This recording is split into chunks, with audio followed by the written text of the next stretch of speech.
Nataka nikwambie tu kwamba shetani na mawakala wake hawatishwi na jambo lolote lililopo ndani mwako.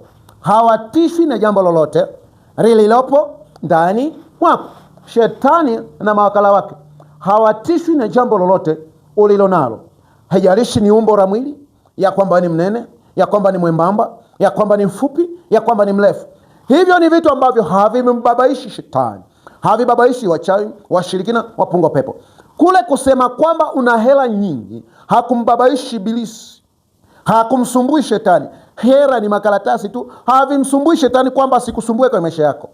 Kule kusema kwamba umesoma sana hakumsumbui shetani wala kumbabaisha shetani. Hivyo ni vitu ambavyo wala havimsumbui ibilisi kwenye maisha yako. Kule kusema kwamba ni mrefu, una mwanya, wewe ni mweupe, wewe ni mweusi, ni maji ya kunde, ni aina gani, hakubabaishi nguvu za giza kwenye maisha yako.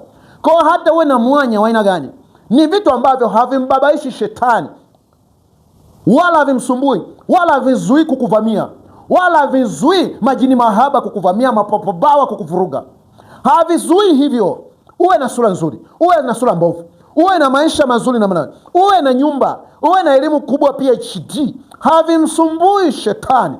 Kinachomsumbua shetani ni jina la Yesu peke yake, ni kuwa na Mungu ndani mwako. Utazikwa ukiwa hata una hela nyingi, una nyumba nzuri na tiles, umepiga vizuri, dari vizuri, utaingia kwenye mchanga kama hujamwamini Yesu Kristo. Kwa usalama ni kumwamini Yesu Kristo, ni kumpa Yesu Kristo maisha. Hapo ndipo taona nafasi nzuri ya kuendelea kumfurahia Mungu katika maisha yako. Kwa kama unataka maisha yenye amani, yenye furaha, ni kumwamini Mungu tu, ni kumwamini Mungu tu. Hivyo vitu vilivyopo hapa duniani havimsumbui shetani wala kumbabaisha. Nasema nina mke mzuri, nina mume mzuri, ni vitu ambavyo havimbabaishi shetani wala wachawi wala punga pepo. Haviwasumbui hivyo. Kuwa na mke mzuri, kuwa na mume mzuri, ni vitu ambavyo havimsumbui shetani kukusumbua wewe. Kinachomsumbua shetani ni jina la Yesu peke yake. Kwa muamini Mungu katika maisha yako, na utamuona siku zote za maisha yako. Amani ya Kristo iwe pamoja nawe. Amen.